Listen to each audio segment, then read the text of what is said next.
If you like our video, click the subscribe button to subscribe to our channel and get easy access to new content. To see our full suite of ad-free video courses and training materials, visit us at teachucomp.com. In QuickBooks, you store much of the information for your company file in lists. In QuickBooks, you keep lists for all of your vendors, customers, inventory items, and accounts.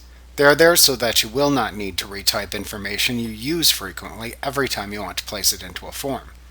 You also don't need to enter all your information into the lists at startup. You can add information into all of your lists as you use QuickBooks.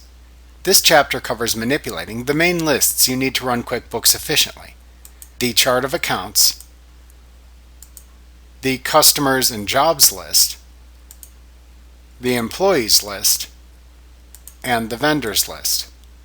These lists, with the exception of the chart of accounts, are maintained within the related center in QuickBooks.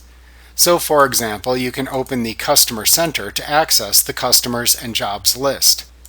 The lists within the centers also share a similar layout and structure. So, after learning how to perform list-related tasks in one of the centers, you can then quickly master using the lists in the other centers too. Remember to click the subscribe button to see more of our videos. Get ad-free courses at teachucomp.com.